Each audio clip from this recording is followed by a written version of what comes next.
ನಾಪತ್ತೆ ಆದವ್ರ ಬಗ್ಗೆ ತನಿಖೆ ಮಾಡಿಕೊಡ್ರಪ್ಪ, ಅದ್ರ ಜೊತೆ ಅನೇಕ ಸಾವುಗಳು ಆಗ್ತಾ ಇದ್ದಾವೆ, ಅದ್ರ ಬಗ್ಗೆ ನಮಗೆ ತನಿಖೆ ಮಾಡಿಕೊಡ್ರಿ ಅಂತೇಳಿ ಒತ್ತಡ ತಂದು ಅದನ್ನು ಈಗ ನಿಮ್ಗೆ ತಿಳಿಸಿದ್ರು ಇದ್ದಾರೆ.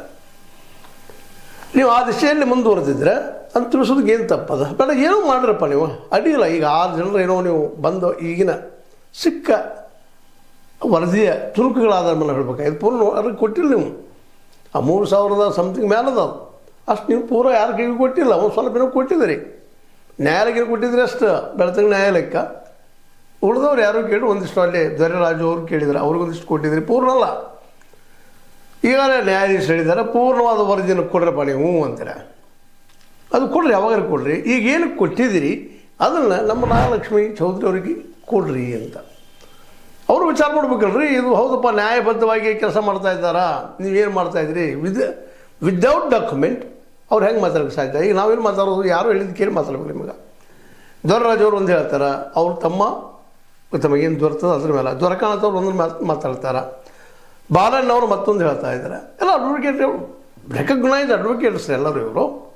ಅವ್ರು ಮಾತ್ರ ನಾವು ನಂಬಬೇಕಾಗ್ತದೆ, ಅದ್ರ ಮೇಲೆ ನಾವು ಮಾತಾಡಬೇಕಾಗ್ತದೆ. ಯಾಕೆಂದರೆ ಕೋರ್ಟ್ ಮ್ಯಾಟ್ರ್ ನಮ್ಗೆ ಮಾತಾಡಲಿಕ್ಕೆ ಆಗೋದಿಲ್ಲ. ಆದರೂ ಅವರ ಆಧಾರದಿಂದ ನಾವು ಮಾತಾಡಬೇಕಾಗಿದೆ. ಯಾಕೆ ನಮಗೆ ಸಿಗೋದಿಲ್ಲ. ಸ್ವತಃ ನಾಗಲಕ್ಷ್ಮಿ ಚೌಧರಿ ಅವರಿಗೆ ನೀವು ಕೊಡಲಾರಂಥ ರಿಪೋರ್ಟ್ ನಮಗೆ ಕೊಡ್ತೀರಾ?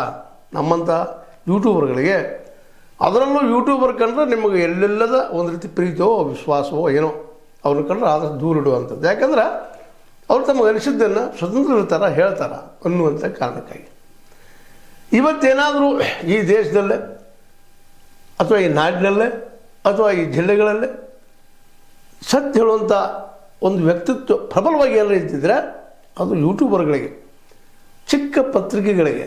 ಯಾಕೆಂದರೆ ಅವ್ರಿಗೆ ಅದ್ರ ಮೇಲೆ ಬದುಕಬೇಕಾಗಿರ್ತದೆ. ನಿಜವಾದ ಪತ್ರಕರ್ತರಿರ್ತಾರೆ. ನಿಜವಾದ ಪತ್ರಕರ್ತರನ್ನು ಇವತ್ತು ಕಾರ್ಪೊರೇಟ್ ಮೀಡಿಯಾ ತೊಗೊಳ್ಳೋದೇ ಇಲ್ಲ, ಅವರನ್ನು ಒಳಗೆ ಕರ್ಕೊಳ್ಳೋದಿಲ್ಲ ಅವರನ್ನು. ಮತ್ತು ನಿಜವಾದ ಪತ್ರಕರ್ತರು ಸ್ವತಂತ್ರವಾಗಿ ಬರೆಯುವಂಥವರು, ಸ್ವತಂತ್ರವಾಗಿ ಚರ್ಚೆ ಮಾಡುವಂಥವರು ಆ ಇನ್ನೊಬ್ಬರ ಕೈಯಲ್ಲಿ ಅವ್ರು ಹೋಗೋದೂ ಇಲ್ಲ. ಅವ್ರು ಹೇಳ್ದಂಗೆ ಹೇಳ್ಬೇಕಲ್ರಿ.